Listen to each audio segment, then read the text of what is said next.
ফাল্গুনী মুখোপাধ্যায়, বঙ্কিমচন্দ্র চট্টোপাধ্যায়, এরপরে আরো যারা আপডেট, তারপরে কোপারনিকাস সহ অনেক বুদ্ধিজীবী জ্ঞানীদের বইপত্র পড়েছি, কিন্তু যদি জিজ্ঞাসা করা হয় যে আল্লাহর কোরআনটা নিজের মাতৃভাষায় পড়েছি কিনা, তখন কিন্তু মাথাটা আস্তে নিচু হয়ে যাবে। কি আমাদেরকে মাঝে মধ্যে এরকম বোঝানো হয় না যে কোরআন বুঝতে হলে 30 প্রকার ইলম লাগবে, 30 প্রকার ইলম ছাড়া এই কোরআন বোঝা যাবে না?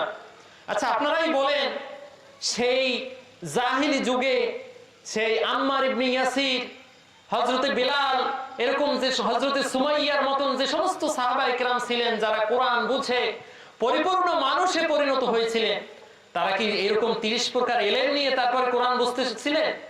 কোরআন বোঝা সহজ নাকি কঠিন, এই প্রশ্নটা আমরা আল্লাহকে করি। তাহলে এই কোরআনটা বোঝা যে সহজ, এটা আল্লাহ বলে দিয়েছে। এটা বেদের মতন নয়, এটা বাইবেলের মতন নয়, এটা রামায়ণের মতন নয়, বা অন্য কোনো ধর্মগ্রন্থের মতন নয় যে নির্দিষ্ট শ্রেণীর জাতি গোষ্ঠী ছাড়া এই কিতাব ধরতে পারবে না। আছে না পৃথিবীতে এরকম অনেক ধর্ম আছে না, যে শুধুমাত্র ব্রাহ্মণরাই আমাদের কিতাবপত্র পড়তে পারবে, অন্য কেউ পড়তে পারবে না, যদি পড়ে তাহলে গোষ্ঠী শুদ্ধ বৈশ্য এবং শূদ্র সব নরকে যাবে। কি কোরআনের ব্যাপারে এরকম কোনো কথা শুনেছেন আপনারা? এরকম কোনো কথা আছে? বরং যারা নমুসলিম হয়, নমুসলিম বুঝে তো, অন্য ধর্ম থেকে ডাইভার্ট হয়ে মুসলমানিত্ব গ্রহণ করে, আচ্ছা তারা কি মাদ্রাসায় কামেল পাস করে কোরআন বুঝে তারপরে ইসলাম গ্রহণ করে নাকি?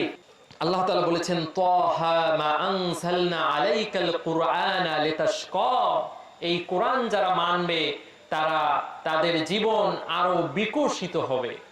এই কোরআন মানুষের ভাগ্যকে বিমরে দিবে, মানুষের কপালকে পুড়ে দেবে, সেই জন্য এই কোরআন আসে নাই, বরং কোরআন এসেছে মানুষের জীবনকে ডে বাই ডে ইমপ্রুভ করবে, ডেভেলপ করবে, সেই জন্যই এই কোরআনটা এসেছে। এই কোরআন যাদের কাছে এসেছিল মুসখায় কিমিয়া হিসেবে, এই কোরআনের টাচে যারা এসেছিল, সংস্পর্শে যারা এসেছিল, সেই ওমর নামক লোক, সেই ওমর নামক একজন সাধারণ মানুষ রাদিয়াল্লাহু তাআলা আনহু উপাধি পেয়েছে।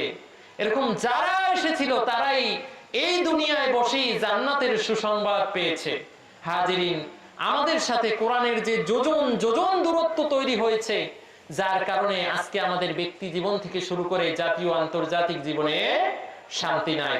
আমরা জীবনে অনেক বইপত্র পড়েছি, ফাল্গুনী মুখোপাধ্যায়, বঙ্কিমচন্দ্র চট্টোপাধ্যায়, এরপরে আরো যারা আপডেট, তারপরে কোপারনিকাস সহ অনেক বুদ্ধিজীবী জ্ঞানীদের বইপত্র পড়েছি, কিন্তু যদি জিজ্ঞাসা করা হয় যে আল্লাহর কোরআনটা নিজের মাতৃভাষায় পড়েছি কিনা, তখন কিন্তু মাথাটা আস্তে নিচু হয়ে যাবে।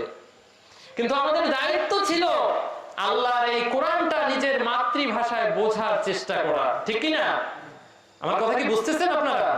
আমরা এটা কিন্তু বোঝার চেষ্টা করতেছি না। আমরা অনেকে মনে করি এই কোরআন বোধহয় আমরা নিজেরা বুঝতে পারবো না। কি আমাদেরকে মাঝে মধ্যে এরকম বোঝানো হয় না যে কোরআন বুঝতে হলে 30 প্রকার ইলম লাগবে, 30 প্রকার ইলম ছাড়া এই কোরআন বোঝা যাবে না?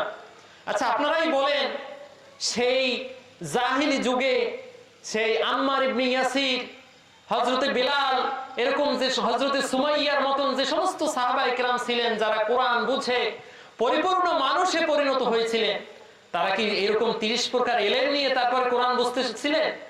কোরআন বোঝা সহজ নাকি কঠিন, এই প্রশ্নটা আমরা আল্লাহকে করি। মানুষেরা প্রশ্ন করার আগে সওয়ালে মুকদ্দারের জবাব আল্লাহ তাআলা আগেই দিয়েছেন, কারণ তিনি জানেন এটা নিয়ে প্রশ্ন হতে পারে কোরআন বোঝা সহজ না কঠিন। এই একই প্রশ্নের উত্তর একই সূরার মধ্যে আল্লাহ তাআলা 4 বার দিয়েছেন। সূরা কমারের 17, 22, 32 এবং 80 নং আয়াতে একই সূরার মধ্যে 4 বার বলেছেন, ওয়ালাকাদ ইয়াসসারনাল কুরআনা লিযিকরি ফাহাল মিন মুদ্দাকির। আমি এই কোরআন বোঝা মানুষের জন্য সহজ করে দিয়েছি, আছে কি কেউ এখান থেকে উপদেশ গ্রহণ করবে? আমি এই কোরআন বোঝা মানুষের জন্য সহজ করে দিয়েছি। এটা কে বলেছে? আল্লাহর কথা কি কখনো ভুল হতে পারে? ওয়ামান আসদাকু মিনাল্লাহি কিলা, আল্লাহর চেয়ে আর অধিক সত্যবাদী কে হতে পারে? তাহলে এই কোরআনটা বোঝা যে সহজ, এটা আল্লাহ বলে দিয়েছে। এটা বেদের মতন নয়, এটা বাইবেলের মতন নয়, এটা রামায়ণের মতন নয়, বা অন্য কোনো ধর্মগ্রন্থের মতন নয় যে নির্দিষ্ট শ্রেণীর জাতি গোষ্ঠী ছাড়া এই কিতাব ধরতে পারবে না। আছে না পৃথিবীতে এরকম অনেক ধর্ম আছে না, যে শুধুমাত্র ব্রাহ্মণরাই আমাদের কিতাবপত্র পড়তে পারবে, অন্য কেউ পড়তে পারবে না, যদি পড়ে তাহলে গোষ্ঠী শুদ্ধ বৈশ্য এবং শূদ্র সব নরকে যাবে। কি কোরআনের ব্যাপারে এরকম কোন কথা শুনেছেন আপনারা? এরকম কোন কথা আছে?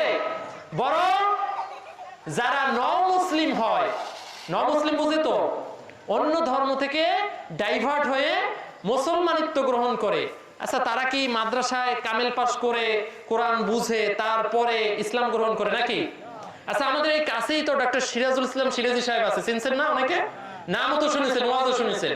উনি মনে হয় বাংলাদেশের বড় একটা মাদ্রাসায় পড়ছে, কামেল পাস করছে, কওমি মাদ্রাসা থেকে দাওরায়ে হাদিস ফারিগ হইয়া এরপরে বুঝে টুইজে এরপর ইসলাম গ্রহণ করছে, এরকম।